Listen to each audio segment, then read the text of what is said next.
안녕하십니까. 이가픽 장로입니다. 자, 여러분, 저번 시간에는 우리가 그 성경인물 100인 중에서 구약의 30명을 우리가 얘기를 해봤고, 오늘은 나머지 구약의 30명에 대해서 이어나가겠습니다.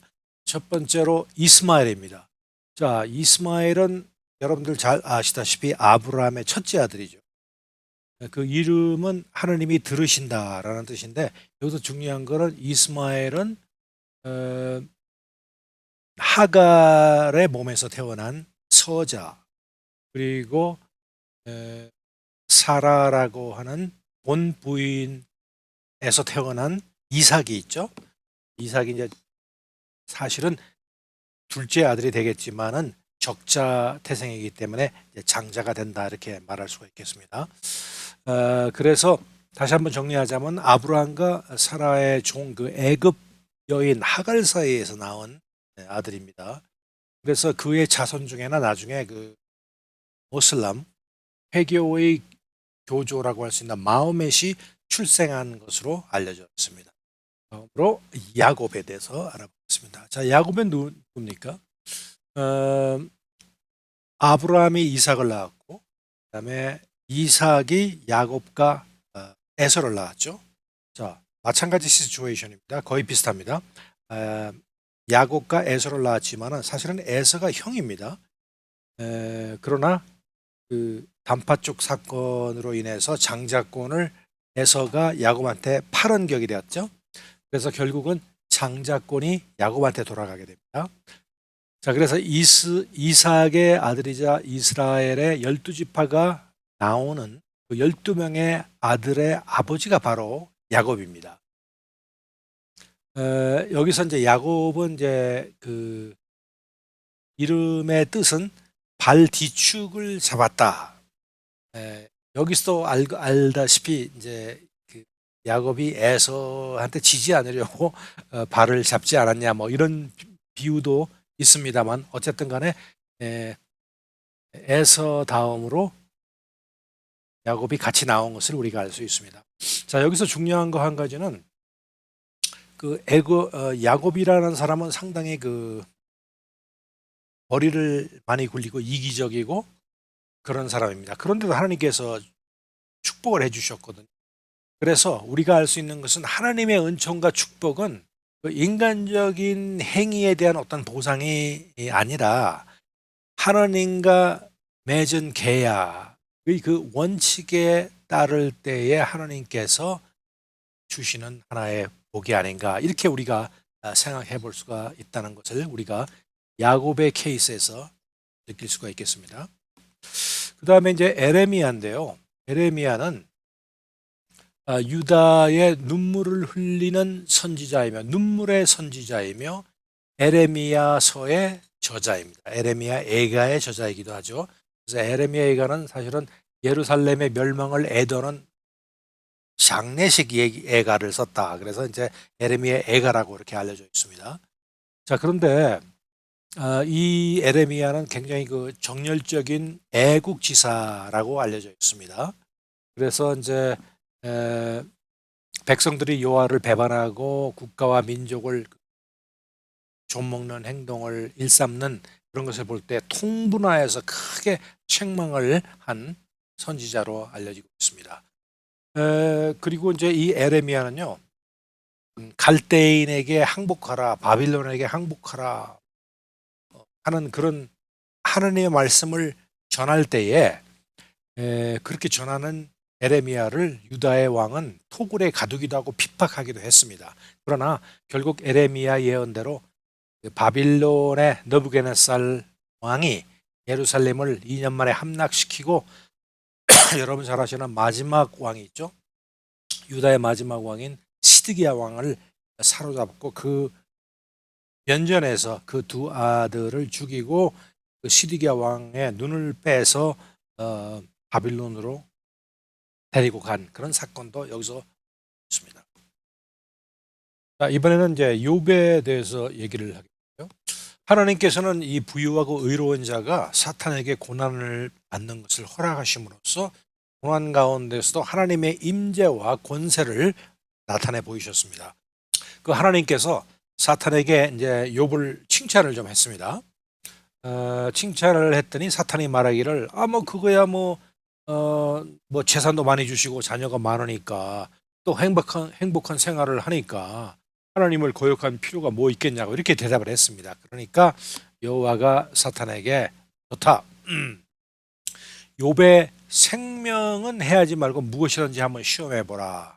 그래서 이제 사탄이 이제 재산도 없애고 자녀도 없애고 여러 가지 이제 술수를 많이 썼지만은 더군다나 또 새 친구로부터도 또 여러 가지 그 인간적인 그 유혹도 많이 받았습니다.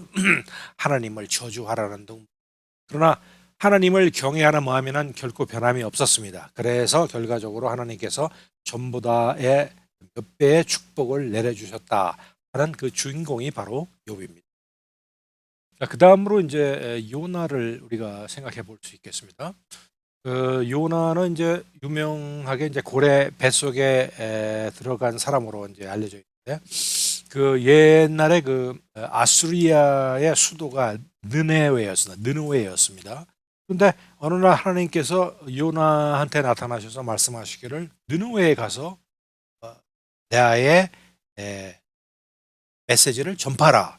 뜬금없이 말씀하시니까 요나가 굉장히 화를 냈어요. 왜 화를 냈나? 그 당시에 북이스라엘과 남유다가 각각 북쪽은 아수리아 그리고 남쪽은 유다에 의해서 멸망 위기가 있었거든요. 그리고 이미 북쪽 이스라엘은 그 아수리아에 의해서 멸망을 당했고요. 그런데 그 멸망의 주인공이 된 그 아수리아의 수도에 가서 전파하라 그러니까 별로 기분이 안 좋았죠. 그래서 하나님 말씀 전파하는 것을 거부하여서 결국 하나님한테 형벌을 받은 선지자로 알려졌습니다. 그래서 결국 물에서 이제 큰 물고기 이제 고래로 알려져 있는데 고래에 삼켜져서 나중에 이제 결국 회개하고 느네웨에 가서 설교하여서 도시 전체에 부흥이 일어나게끔 한 선지자가 바로 요나. 12소 선지자 중에 한 사람이고 또 요나서의 주인공이다. 이렇게 생각하시면 되겠습니다.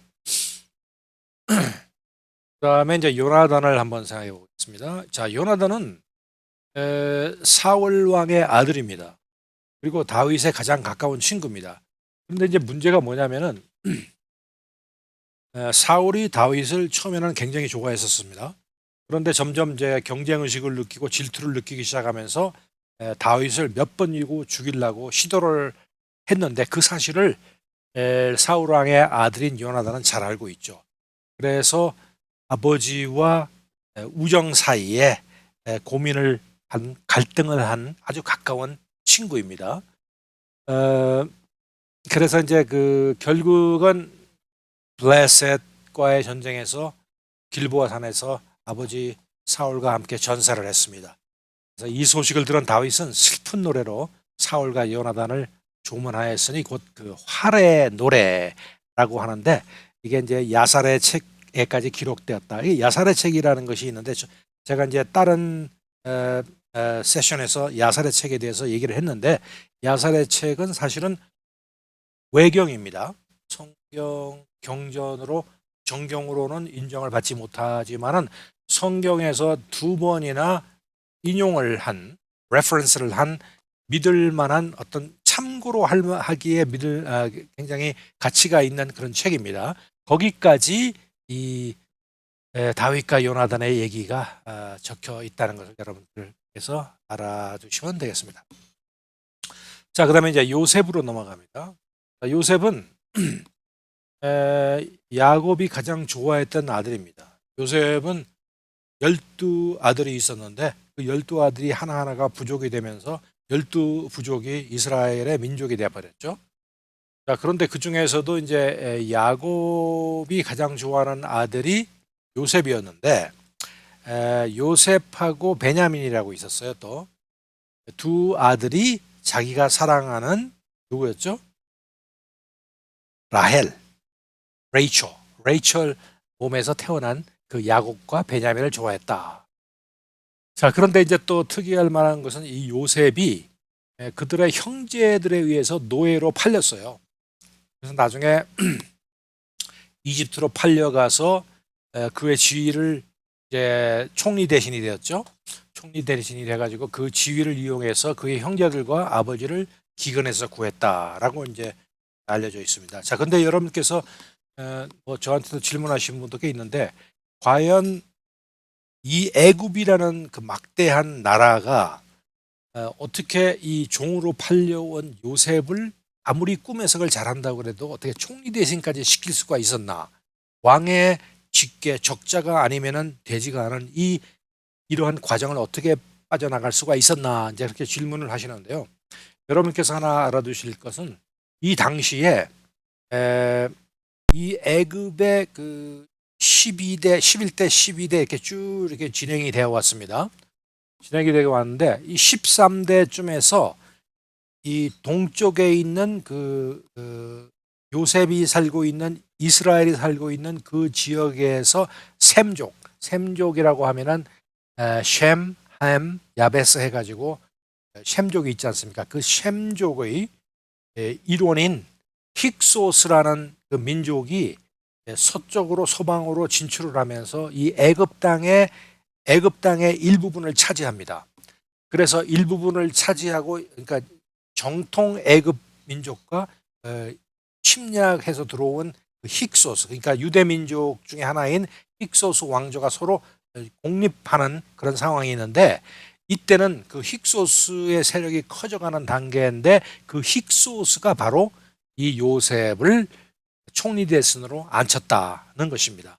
그래서 이제 13대, 14대까지 가다가 그 다음에 이제 우리가 나중에 보면요 출애굽 바로 직전에 보면은 요셉을 모르는 바로가 왕으로 올랐으니라는 게 있는데 그게 바로 이제 15대, 6대, 7대 해가지고 과정을 거쳐가지고 18대 애굽의 18대에서는 완전히 요셉을 모르는 원래 정통 애굽 민족이 다시 득권을 해서 힉소스 민족을 없애버리고 이제 왕권을 찬탈한 그런 사건을 볼 수가 있겠습니다. 그래서 이제 그 요셉이 어떻게 노예 신분에서 어떻게 총리 대신이 되었느냐는 충분히 이 힉소스 왕조와의 관련을 살펴보면은 충분히 설명이 될 수 있다는 것을 말씀을 드렸습니다. 자, 여호수아입니다. 여호수아는 여러분들 잘 아시죠? 이스라엘을 그 약속의 땅으로 인도한 모세의 후계자. 모세가 그 가나안 땅의 동편에서 들어오지 못하고 죽었을 때에 모세의 후계자로 인정받아서 이스라엘 민족을 요단강 건너서 드디어 가나안 땅으로 입성하게 한 장본인이 바로 여호수아입니다. 여호수아는 그 에브라임의 그 눈의 아들로서 지파의 눈의 아들로서 본명은 이제 호세아가 되겠습니다. 이제 아까 말씀드렸지만 모세의 그 이제 수종자가 되어서 항시 모세 곁에서 보필을 했죠. 그리고 이제 여러분 잘 아시겠지만 그 가나안 땅으로 보내진 그 12명의 그 정탐꾼 중에 갈렙과 함께 굉장히 고무적인 말을 한 유일한 두 사람 중에 한 사람입니다. 그 다음에 이제 유명한 거는 모세가 죽은 후에 이제 드디어 요단강을 건너서 그 다음에 정탐꾼을 여리고에 보냈죠. 여리고를 함락하기 위해서 거기에서 이제 라합을 만나서 라합과의 또 관계가 거기서 또 나타나는데 그것 또한 좀 이따가 말씀을 드리겠습니다. 그 다음으로 이제 여호수아에 대해서 얘기를 해보겠습니다. 여호수아는 이스라엘을 약속의 땅으로 인도한 모세의 아주 훌륭한 후계자입니다.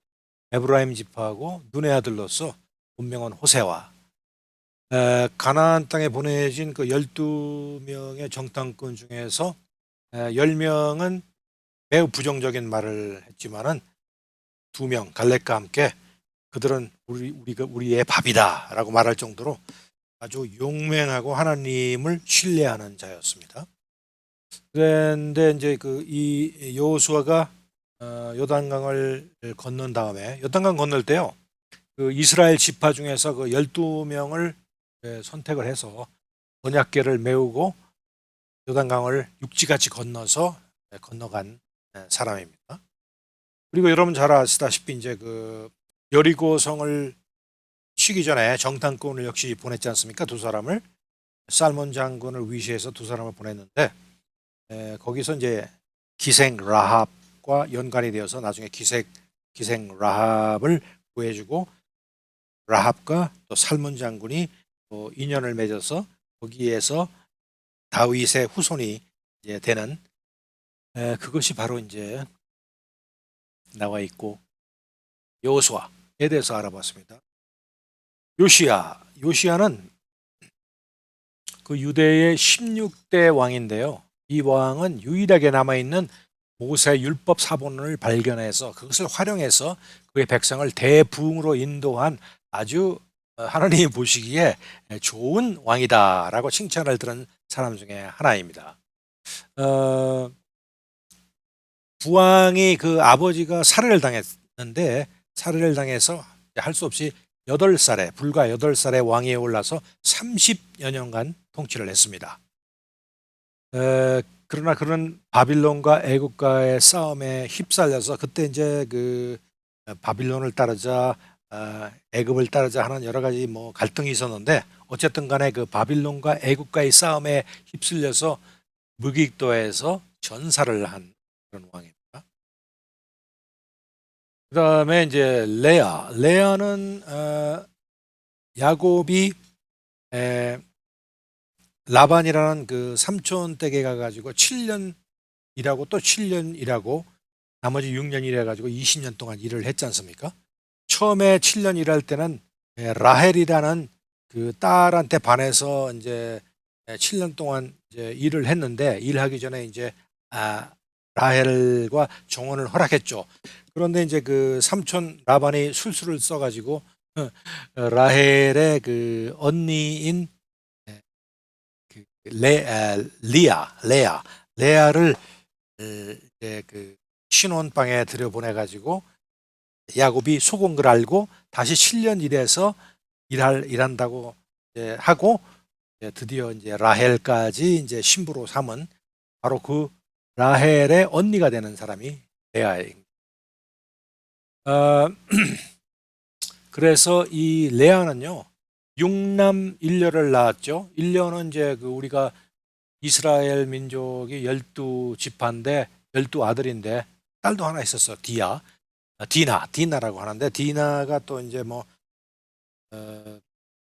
셰켐 지방에 갔다가 거기 셰켐 지방의 추장의 아들한테 능욕을 당해서 뭐 그런 사건들이 쭉 있었습니다. 그런데 그것은 건너뛰기로 하고요. 어쨌든 레아는 라헬의 누이 그리고 야곱의 부인이다. 이렇게 기억하시면 되겠습니다.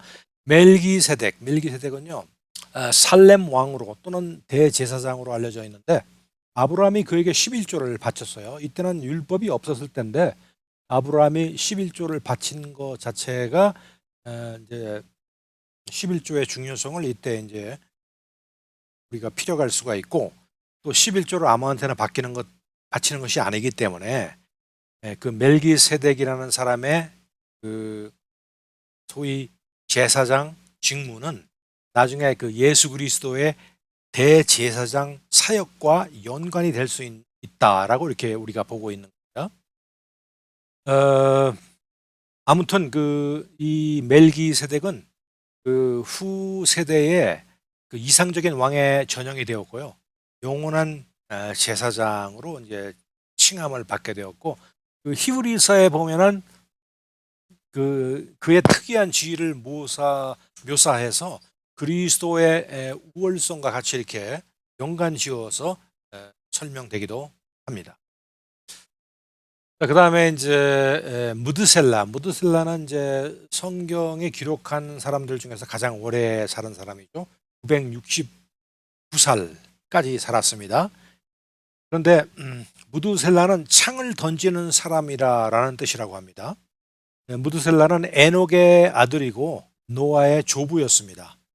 그래서 인류 역사상 가장 오래 산 사람이다로 이제 굉장히 유명한 사람이고요. 그다음에 미리암은 이스라엘 백성을 광야에서 인도한 모세의 누나입니다. 아론과 모세와 미리암 세 자녀죠. 아므람과 요게벳의 이제 딸입니다. 그리고 어릴 적 모세를 구원하기도 했고 또 잘 보살편 그런 딸입니다. 그리고 홍해를 건널 때는 승리의 노래를 부르며 춤을 추기까지 한 아주 당찬 그런 여성이라고 볼 수 있겠습니다. 자, 모르드게입니다. 모르드게는 전에 우리가 그 에스터 배울 때 잠깐 얘기를 했습니다만은 유대 민족을 학살로부터 구하는데 큰 도움을 준 에스터 왕비의 사촌이죠. 그러니까 에스터와는 사촌이지만 에스터가 모르드게를 양 아버지처럼 받들면서 그런 관계로 살았습니다. 나중에는 이제 이 모르드게는 나중에 페르시아의 총리가 되었습니다.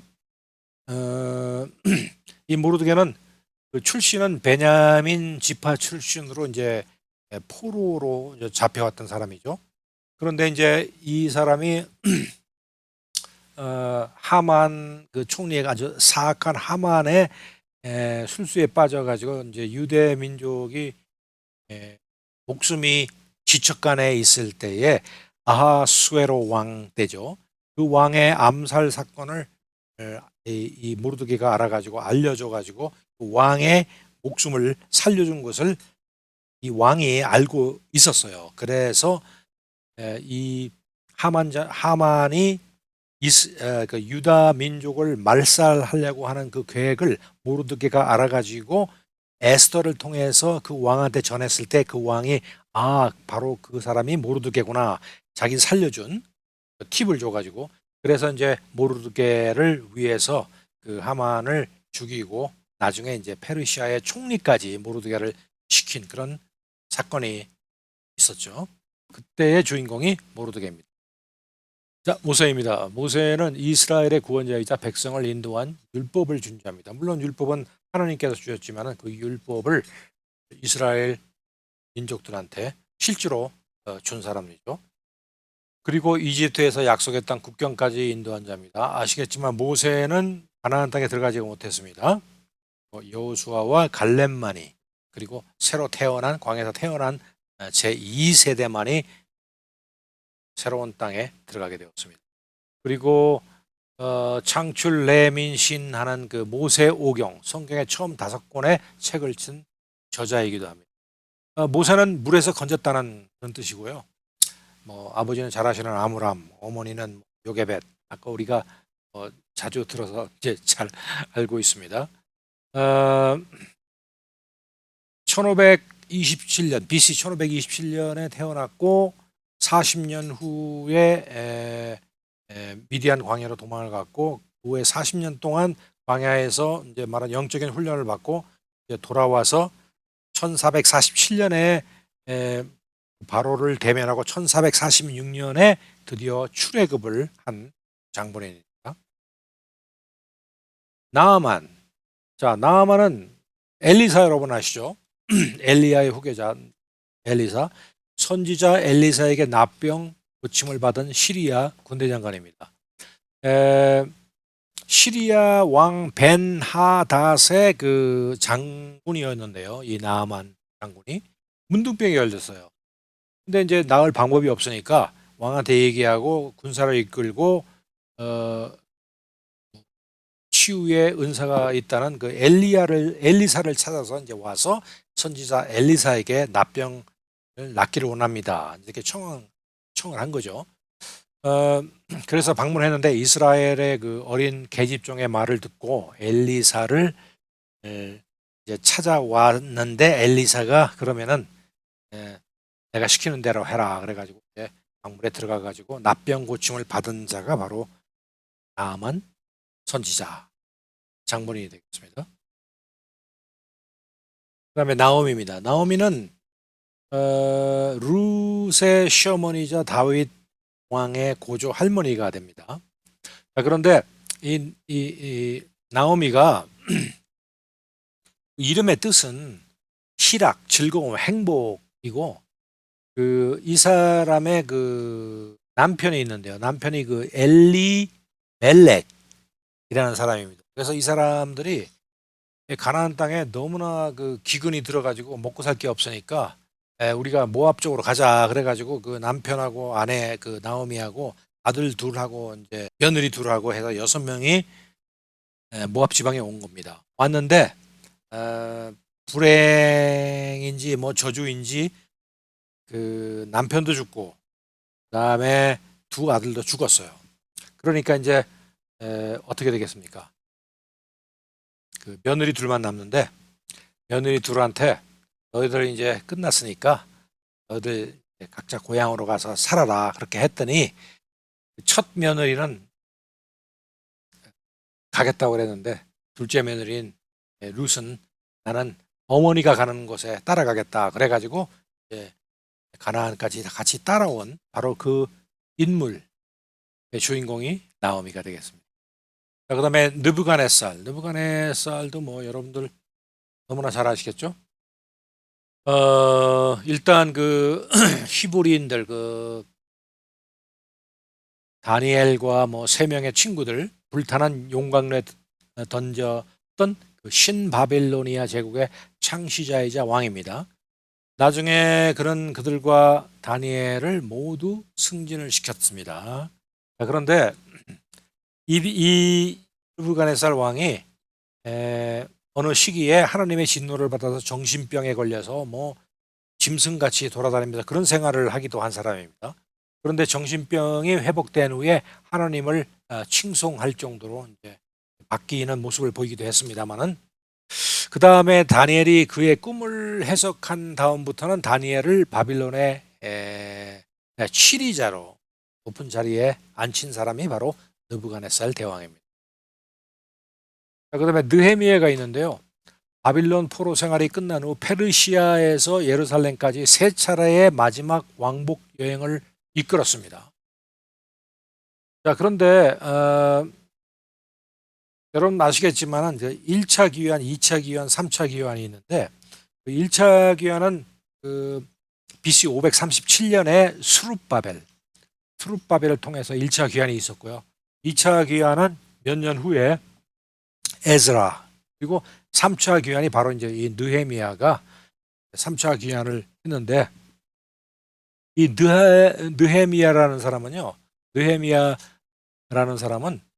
유다 지파 그 하가랴의 아들입니다. 그리고 이제 어차피 이제 그 유배를 아니죠 그 포로로 와가지고 이제 그 바빌론에서 포로 생활을 하지 않습니까? 그때 아닥사스다 1세의 신임을 얻어가지고 술관원이 되었습니다.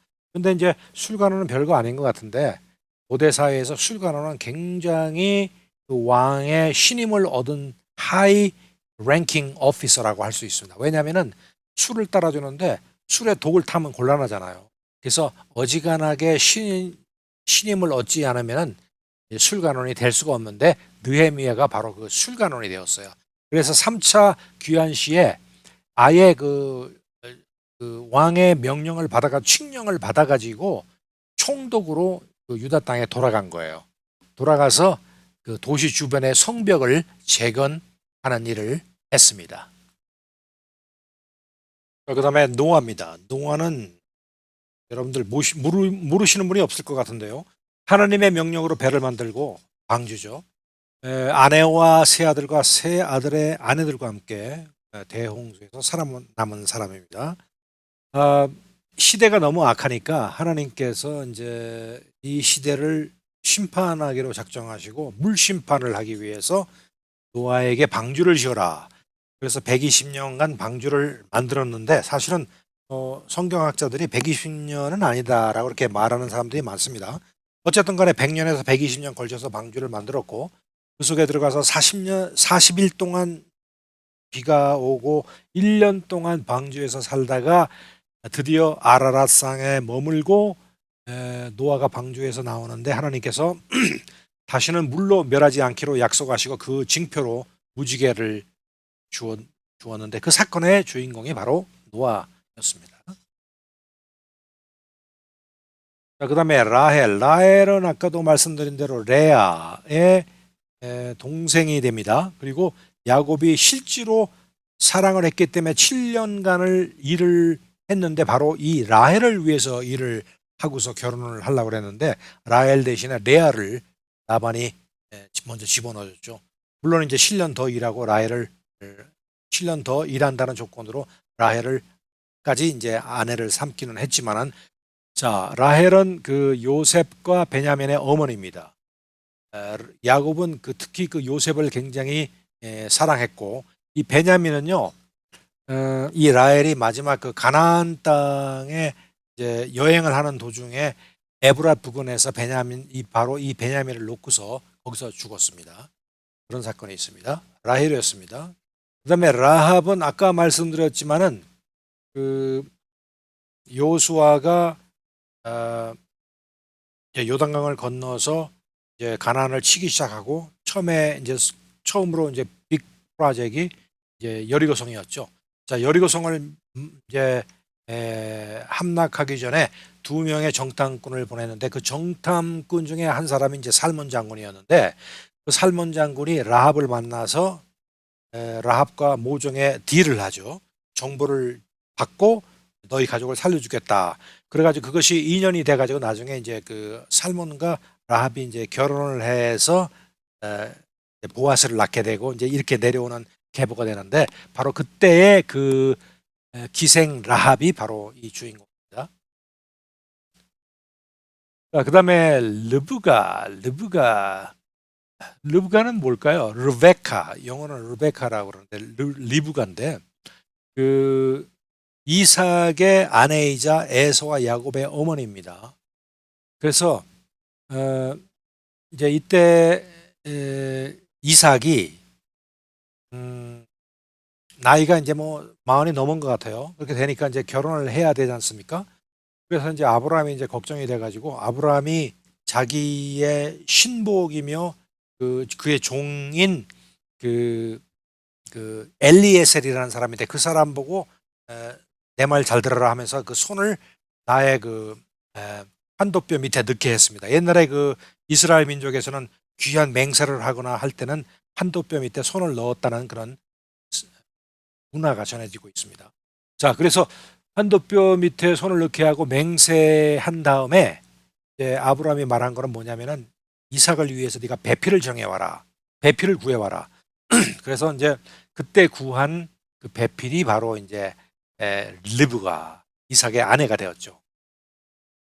자, 그래서 이제 그런 사건이 있었고 리브가와 이삭이 야곱과 에서를 낳을 때에 뭐 단팥죽 사건도 있고 여러 가지 사건이 있는데 어쨌든 간에 이 리브가는 불행인지 뭐 다행인지 야곱을 좋아했어요. 그리고 이제 이삭은 아시다시피 에서를 좋아했고 그래서 이제 에서와 야곱이 에서의 그 화를 피해서 이제 다시 또 북쪽으로 올라가서 살면서 뭐 이런 여러 가지 사건들이 벌어지는데 그때마다 얘기를 드리기로 하고요. 그 다음에 룻이 나옵니다. 룻도 아까 제가 얘기했습니다. 나오미의 며느리, 보아스의 아내, 다윗 왕의 증조모입니다. 보아스는 제가 말씀드린 대로 그 살몬 장군이 정탐 갔을 때 만난 라합과 결혼해서 낳은 아들이 보아스, 그죠? 그다음에 나오미는 이제 그 기근을 피해서 남편과 두 아들을 데리고 모압 땅에 갔는데 남편과 두 아들이 거기서 죽었죠. 죽어서 그 두 며느리들한테는 너희 고향으로 돌아가라고 그랬는데 롯은 나는 어머니를 따라가겠다. 그래서 따라 나온 그 며느리가 바로 롯입니다. 그다음에 삼손 모르는 사람이 있을까요? 자, 삼손은 사사시대 이스라엘의 13번째 군사 지도자이며 역사상 가장 힘이 센 사람으로 알려져 있습니다. 아주 특이한 사람이죠. 그 소라라고 하는 그 땅에 그 단지파가 있었는데 그 단지파의 그 마노아의 아들이라고 그럽니다. 출생 전에 천사가 모친에게 나타나서 이 삼손에 대해서 이제 여러 가지 얘기를 했습니다. 그러면서 나실인으로서 독주를 마시지 말고 머리를 깎지 말고 등등등등 시체를 만지지 말고 등등등등을 얘기한 미리부터 나실인이 되게끔 예정되고 태어난 사람이죠. 그리고 이스라엘을 블레셋 손에서 구원할 인물이다라고 이렇게 이제 알려져 있습니다. 그 다음에 이제 여러 가지 이제 태어나서 활약을 했죠. 딥나라는 곳에서 사자를 맨손으로 갈기갈기 찢어 죽이기도 했었고, 아스쿨론에 가서 30명을 죽이고 의복 30벌을 빼앗아 가지고 온 사건도 있었고, 여우 300마리를 잡아서 꼬리 위에 횃불을 달아가지고 블레셋인들이 있는 곳에 보내가지고 뭐 복식이니 뭐니 초토화시키고 아내 뺏긴 것을 복수하기도 했고요. 아주 여러 가지 그 사건이 많았습니다. 그러나 결과적으로 데릴라라고 하는 그 여자의 꾀임에 빠져가지고 자기의 약점인 머리를 얘기해가지고 삭도를 당하고 잡혀가지고 눈알을 빼내고 체인을 묶어가지고 연잣들 돌리는 생활하다가 이래서는 안 되겠다 그래가지고 회개를 하고 마지막으로 그 연애 잔치 때에 그 큰 그 빌딩의 두 칼럼을 손으로 밀어가지고 무너뜨려가지고 그 블레셋인들을 거의 엄청난 블레셋인들을 죽이고서 결국은 자기도 같이 죽었다라고 하는 역사에 나오는 인물이 바로 삼손입니다. 그 다음에 사무엘이 있습니다. 자, 사무엘은 누구냐? 사무엘 역시 나실인으로 성장을 했어요. 성막에서. 그리고 나중에 사울과 다윗을 이스라엘의 왕으로 기름을 부은 선지자입니다. 그런 관계도 있고요. 어쨌든 사무엘은 사사시대에서 왕정시대로 옮기는 과도기에 있었던 그 이스라엘의 마지막 사사예요. 그리고 선지자와 제사장을 겸한 사람이기도 하고요. 근데 이 사람은 그 엘가나라고 제가 조금 전에 말씀드렸는데 엘가나라고 하는 사람이 있는데 그 엘가나의 처가 한나라는 사람인데 한나가 애를 못 놓으니까 이제 한나가 하나님한테 이제 무릎 꿇고 기도를 하여서 간신히 낳은 아들. 그렇죠? 그런데 이제 이 사무엘은 또 이제 성전에서 이제 그 수련을 받을 때에 어느 날 그 하나님께서 사무엘아 사무엘아 3번을 불렀어요. 근데 자기를 부르는 걸 모르는 줄 알았는데 자기 스승이 바로 너를 부르는 거다. 그래 그때 이제 알고서 하나님 부름에 응했고 하나님께서 선지자로 삼으신다는 것도 알았고 또 그것을 계기로 해서 온 이스라엘 민족들이 사무엘을 여호와가 보낸 선지자인 줄 알게 되었다라고 이제 성경에도 나와 있습니다. 그때 사무엘. 자, 사라입니다. 사라는 아브라함의 아내이자 이삭의 어머니. 아까도 설명을 많이 드리기 때문에 따로 설명은 안 하겠습니다. 처음에는 사레라는 이름이었는데 마치 아브라함이 아브람에서 아브라함이 되었듯이 사라도 사레에서 사라로 이제 고침을 받았습니다. 사실은 그 아브라함의 이복 누이였었는데 옛날에는 뭐 이복 누이간도 결혼하고 그랬습니다. 그래서 결국은 아브라함의 아내가 되었고요. 오랜 세월 동안 아브라함의 좋은 그 반려자로서 미모가 출중한 여자였습니다. 그래서 이제 미모가 출중하기 때문에 기근을 피해서 애굽에 내려갔을 때도 그 아름다움 때문에 그 애굽 왕 바로의 궁에 불려 들어갔던 그런 적도 있었고 어쨌든 간에 신약에서는 사라를 그 경건한 아내의 표본으로 삼을 정도로 사라가 알려져 있죠. 자, 그 다음에 사울입니다. 사울은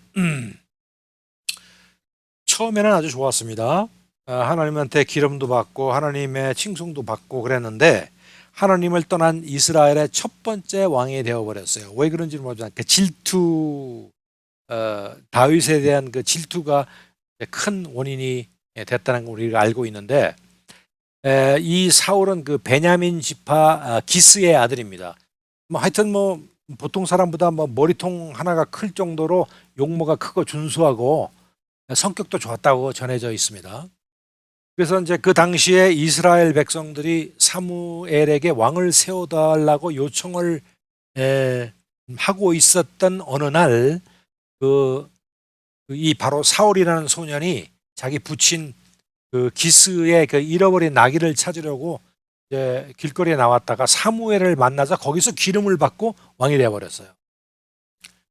그런데 이제 왕이 된 사울은 그 수도를 기브아라는 곳으로 정하고 모압, 암몬, 에돈, 뭐 블리셋, 뭐 아말렉 등 이스라엘 나라 접경에 있는 부족과 싸워서 거의 뭐 승리로 아주 용맹을 끼친 왕이며 또 왕국의 기초를 튼튼히 세운 사람이었었습니다. 그런데 이제 사람이 이제 세월을 지나니까 초심을 잃고 그렇지 않습니까?